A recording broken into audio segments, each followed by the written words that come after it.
Hello everybody, welcome to 11's English. Привет, привет! So, today we decided to talk a little bit about masculine traits, what it means to be a man, and in particular, what it means to be a British man. Often these things are actually clearer from the outside looking in. So, Tanya, you've spent quite a lot of time in England. You've met quite a lot of British men, more specifically English men, because it's not exactly the same thing. So, what's your general impression of English men? Да, ты прав. Мне достаточно было твоей семьи, чтобы сделать большую выборку английских мужчин. I have a huge family, you see. My dad is one of 4, my mum is one of 5, I have 20 cousins, and most of them are boys. Like my mum's mother had 16 grandchildren, and it's 13 boys and 3 girls. So I have loads of uncles, I have obviously grandparents, brothers, lots of men.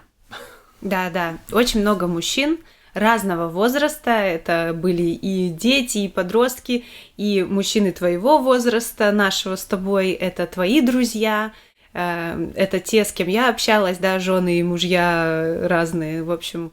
Потом мужчины 50+, 60+, это вот одно такое поколение примерно родителей наших. И задела я немножко и дедушку, застала. Yeah. Вот, да, поэтому есть выборка целая. Моё общее впечатление, да, если про всех прямо говорить. Well, yeah. What general traits did you notice? Да, ну, одним словом, если описать всех, то я бы сказала удобные.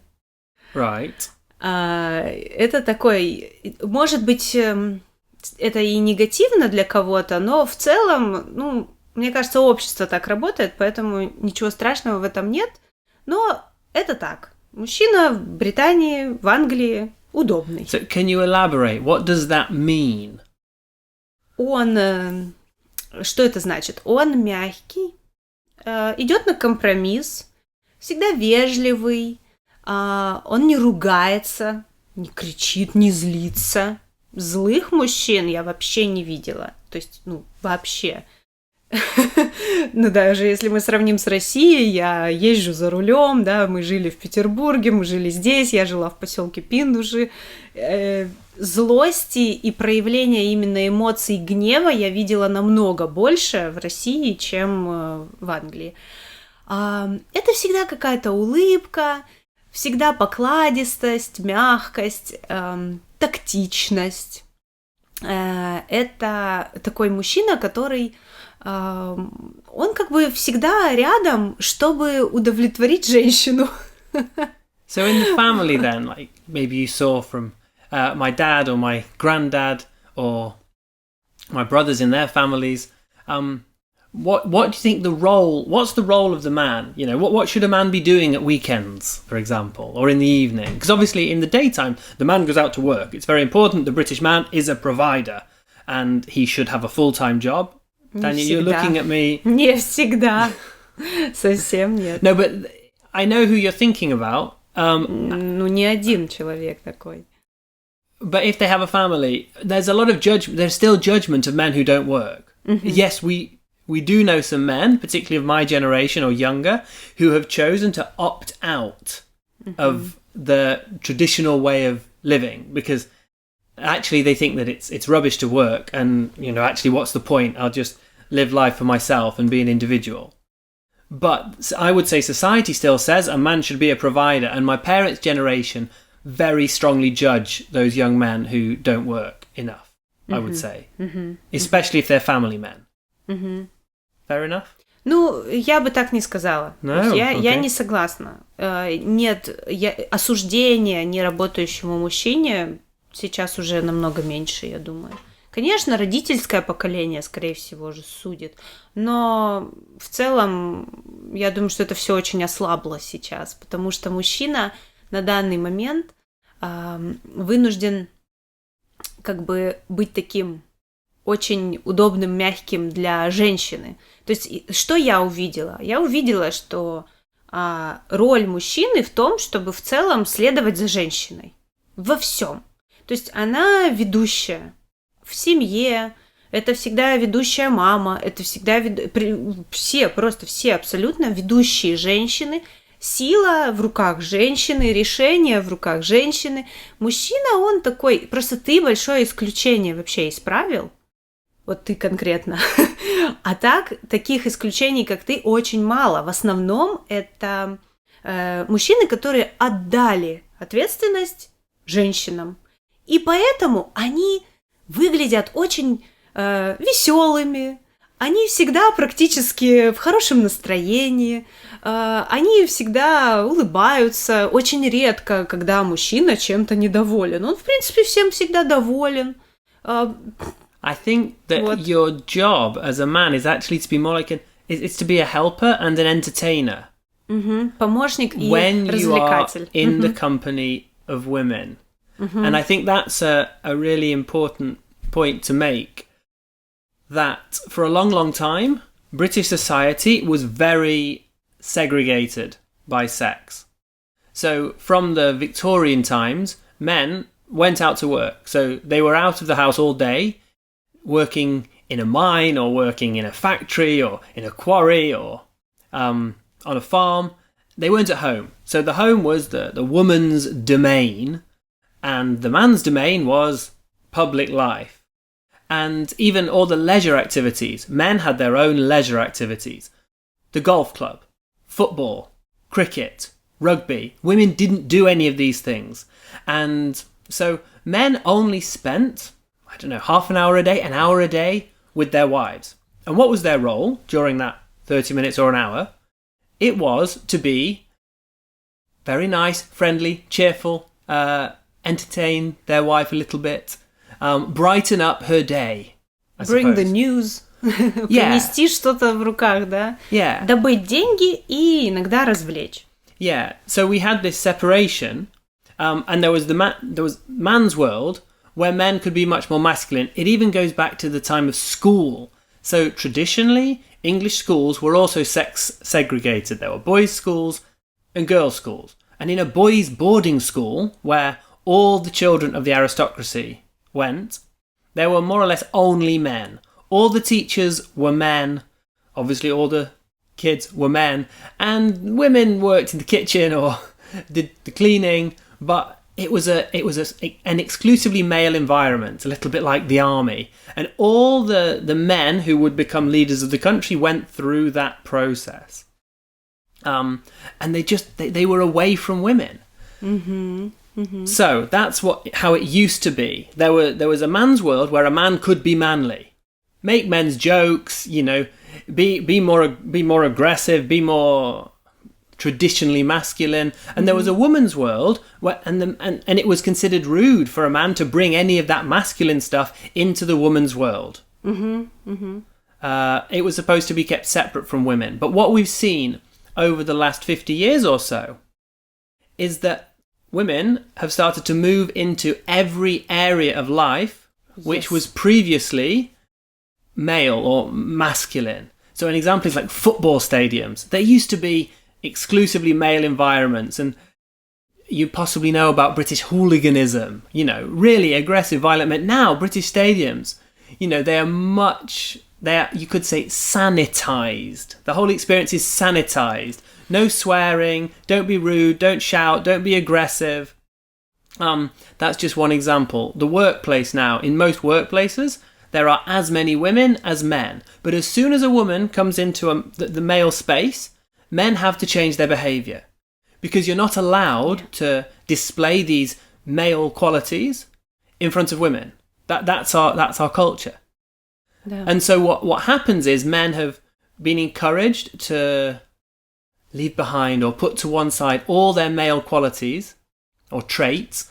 And there's even this awful phrase, toxic masculinity, which says that all these traits which men usually display around other men, they're considered toxic. And men aren't supposed to show them, and men are actually supposed to adopt more female traits like being very open about their emotions and things like that. And so I think that what you've seen is, well, what you haven't seen is you haven't seen these all male environments, and actually there are fewer and fewer of these. Just one more example. I know I've gone on for a long time, but I have 4 good friends from school. Of course, you know them all, Tanya. And occasionally, we should do it more often, but occasionally we have a Zoom chat because we all live in different cities now. And so we meet up on Zoom. And a couple of my friends' wives, they insist on sitting next to their husbands during these chats. And I just think, come on, just give us an hour without your supervision, without your presence. Just let us be boys for a while. Да, дай нам этот мужской час, это мужское время, хоть чуть-чуть, хоть капельку. But a lot of men, it's like they've forgotten that they need that, or maybe they just don't need it. I don't know. So I think that's why what you saw was a very feminized version of British men, because these environments where we could be manly men have almost disappeared, and they are becoming fewer and fewer. I think the last golf course, which was male only, it was a Scottish golf course where only men could be members. It was forced to accept its first female members a couple of years ago. So these male environments have basically disappeared from society. There you go. И вот так я это и вижу, что мужчины как бы подстроились под женщин, и сейчас женщины рулят всем. И они решают, они организовывают, они вхожи везде, где хотят. И, конечно же, это влияет на всю жизнь. То есть сейчас, да, все, что я увидела, это вот британский удобный мужчина. То есть он и по дому приберется, он и с ребенком посидит, и ночью с ребенком посидит, что, кстати, это такой момент, который, например, мои британские подруги, с которыми вот я общалась в последний год нашей жизни там, они очень сильно удивлялись, что первых 2 детей, когда мы растили с тобой, вот они были совсем маленькие, что ты ночью не вставал к ним.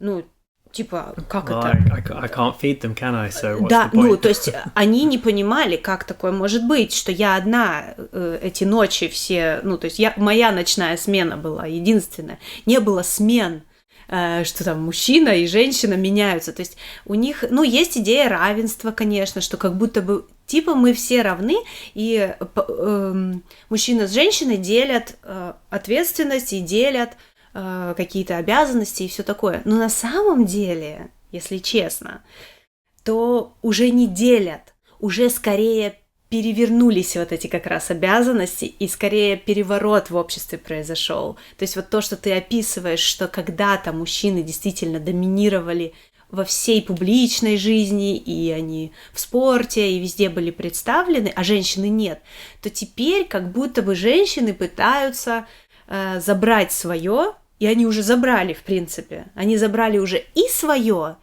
и уже и мужское забрали тоже. Вот это то, что увидела я, что мужское они тоже себе уже присвоили. И поэтому мужчина теперь он такой вот немножечко божий одуванчик, немножко с такой блаженной улыбкой на лице. Возможно, очень многим мужчинам это подходит, и поэтому они, собственно, и не возражают против такого. Well, especially if that's what you've grown up with. Да. If you've never seen any other model of masculinity, then it makes sense that you're going to be like that. Да, вы выросли с этим, вы выросли с такими мамами и с такими папами. И вы это все увидели, впитали, но опять же, ты как бунтарь. Ты как человек, который выбивается из этого сообщества людей. На данный момент ты другой. Возможно, ты всегда был другим, и из-за этого тебя потянуло в Россию и еще куда бог весть. But when you say I'm different, what particular traits or qualities are you referring to? Because I still think of myself. I don't think of myself as a particularly masculine man. And actually, when I talk about these very masculine spaces or communities or activities, I don't feel like I really fit into them very well. I'm actually very comfortable around women. So it's interesting that you don't think that I'm the same as these other British men. So what qualities or traits are you referring to when you say that I'm different? Я думаю, что твой комфорт среди женщин – это натренированный комфорт. Как раз-таки вот выращенный. А внутри себя ты мужчина со стержнем. Что это такое? Тебе нравятся вызовы. Ты хочешь испытывать себя, испытывать других мужчин. Ты достаточно дикий. Ну, в плане вот немножечко такой, знаешь, barbaric слегка. То есть, ну, вот это вот такое мужское, по-мужски дикий. То есть тебе нравятся дикие обстоятельства, новые какие-то места, где нужно что-то там проложить какой-то путь. Вот это вот все. Это очень свойственно мужчине. Вот по природе мужчине свойственно пытаться что-то достичь. Ты целеустремленный. Если ты что-то придумал себе, ты идешь туда до конца. A bit like the dog, like a dog that lives outside in the kennel and guards the house, not the dog that, you know, sits in the woman's handbag or something. And says, yeah. Да. То есть остальные мужчины, в основном, они больше похожи вот на вот этих собачек ручных. А ты типа такой, которого, да, тебя посадили в эту будку, но ты остался немецкой овчаркой. Ну, типа, тебе все равно куда-то надо. И внутри тебя есть вот эта мужская сила, которой почти не чувствуется в других мужчинах, которых я встречала. То есть они как будто бы даже не способны 2 шага сделать без того, чтобы оглянуться и посмотреть, а жена точно одобрит или там, а точно маме это понравится. То есть как будто бы они настолько натренированы подчиняться женщине, что уже даже собственное желание они подвергают сомнению. У тебя есть упертость, вот такая некая баранья упертость, хотя ты мягкий вроде человек, но если уж ты что-то задумал, то ты уперся и все. Это вот я сейчас вижу это в наших мальчиках. Кто такой мальчик? Это случайно выживший. Кто такой мужчина? Это случайно выживший мальчик. Потому что они делают? Они постоянно хотят убиться. С самого рождения практически, и вот они вот постоянно пытаются убиться. И им надо куда-то залезть. Они что-то решают сделать. We're always testing our strength, aren't we? We're testing our strength. We're trying to find our limits. Вот. И для мужчины... Да, вот эти вот протолкнуть границы. Мужчина должен именно так расти. Это и есть рост мужчины. Он более состоявшийся как человек, если он так растет. И я думаю, что мальчики в Англии сейчас, наверное, так не растут, потому что они растут, опять же, в таком женском окружении.